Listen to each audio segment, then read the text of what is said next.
Hey, Megan Scully, and this is the Limerick Post Show. And joining me now, it is Jessica Mooney of Fostering First Ireland. First, you're very welcome to the show. Hi, Megan. How are you? Thanks for having me. So good, thank you to chat to you. And I obviously think this is a very important issue, and I think it's something that I didn't really know much about. It's quite harrowing as well. I read your statistics: 6,000 children were in care last year in Ireland. Unfortunately. Maybe I was naive. I just didn't think in this day and age that there were so many children that needed foster care. I know, yeah, I feel like people just kind of upon it and they don't realize that it's just such a high demand. Even in the last 2 years with COVID and everything that's been going on, like we've seen such a high demand for the need for foster carers, especially in Limerick and in the Midwest. It's increased so much, and it's so hard to kind of give that awareness to people to make them know that we are here and we're always recruiting. And I just think like it's so sad to think that so many children are in an unstable environment. They're in a home with people that are meant to love and care for them, and unfortunately they're not in a position to care for them. For people who are watching and listening, like, who are the kind of people you're looking for to foster around Limerick? What is the criteria? Yeah, so there's a few things that we have to make sure are in place. Obviously, there's people that come to us that have a great love for children, they've got great empathy, and they've got a great desire, but there are a few things that have to be in place before we move forward with them. So the minimum requirements would be that you are over the age of 25, that you have a spare bedroom. If you have children, your youngest has to be at least 3 years old, and you don't have to have children to foster. And then you also have to have a full driving license. And then I guess the most popular age when looking at foster carers in Limerick would be 7 to 12. So that would be kind of the ages that we'd be looking for people to be able to take. There's also a little piece around their own children. So if you have children, there has to be a 2-year age gap. So for example, if you have an 8-year-old, you can only take children 0 to 6 and then 10 to 18. Yeah, so that's really important to kind of take that into consideration. There's also like a lot of stigma around the kind of backgrounds that they do come from. As you were saying, that it is quite hard hearing the backgrounds, the trauma that they do come from.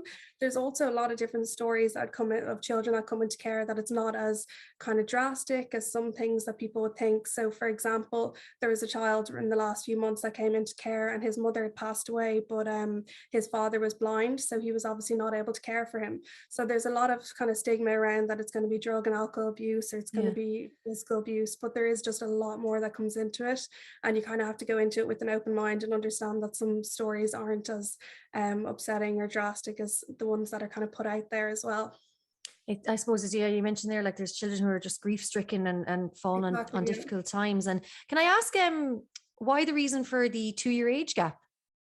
So basically it's a 2-year age gap. It's generally because if you have a child and they're 8 and you put another 7-year-old or another 8-year-old in there, it means that the child's going to be coming into your home, they're going to be using their toys, they're going to be having the Yeah. attention of their parents.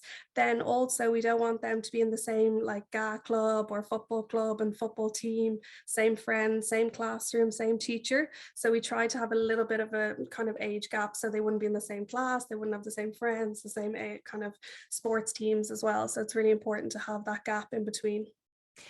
Is it difficult to fostering because I guess Ireland as a country, it's quite a small country. So does geography come into it when it comes to fostering? Yeah, absolutely. Like there would be a lot more areas that we get a lot of referrals. I know in Limerick, even last year, 15% of the referrals that came in were from Limerick.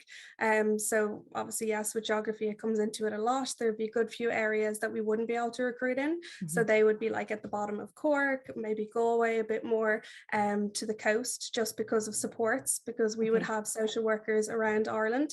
And if it's too far for, let's say, to give them those resources, then we couldn't bring them forward, because we wouldn't want any foster carers to come in without knowing that we can give them the full support that we can offer.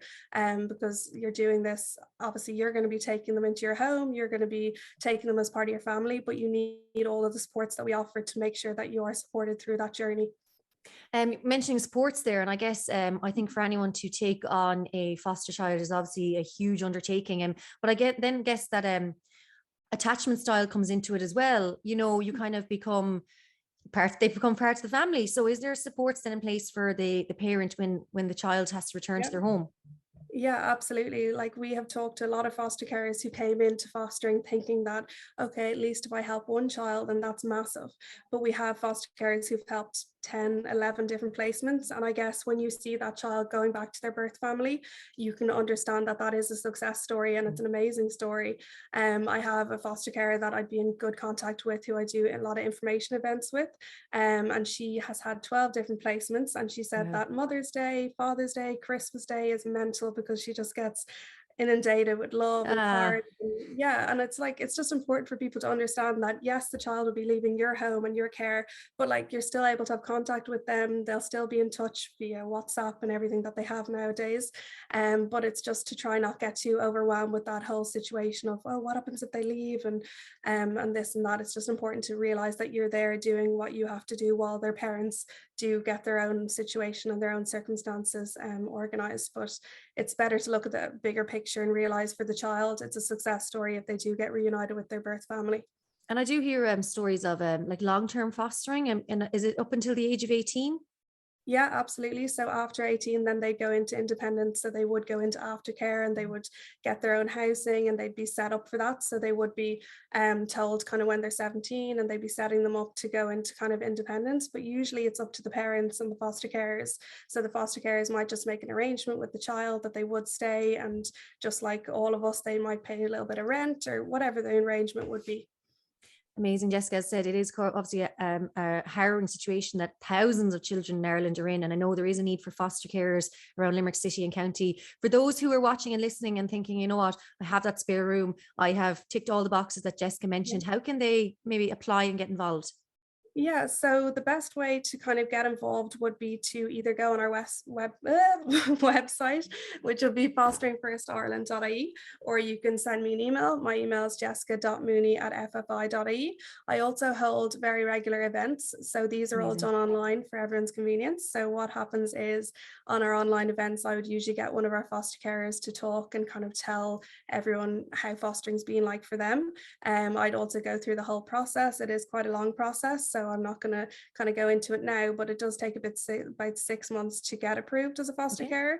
So this includes a lot of different checks, health and safety, medicals, Garda vetting. It's not just, okay, you're in. It's a long, long process and it has to be done that way because these are children's lives and people might come to me and say, oh, but why do you need to know this or why do you need to know that? But like if you knew a child going into care, you'd hope that the people were assessed to that extent. So you have to have good patience and understand and just trust the process. But bring you back to kind of the first thing to do would be to either attend one of my events or else give me an email and we can have a chat and kind of talk through your inquiry. It's also really important to not self-assess yourself. Okay. So a lot of people would get in touch with me and think, okay, I don't own my house, so I can't foster, but that's not going to rule you out. Or I don't have children, I can't foster, or I'm single, I can't foster. It's just best to talk to me because everyone's circumstances are different. I can give you advice if it is a thing that you have to wait 6 months, or if something major is going on in your life and we say, okay, come back to us in the summer, we always kind of make a plan with people around when the best time is to go forward. So just get in touch and have a chat. And at least if you're not eligible, at least you got in touch and you tried. Yeah, because as you said, you might not even know. I didn't know that if you were single and maybe in a rented property that you still could foster. So that's good to know. That really does open up to so many more people. Jessica Mooney of Fostering First. I'm going to put all the details in the description box as well. But thank you so much for chatting Great. to us on the Limerick No Post Show. problem. And thank you for having me, Megan.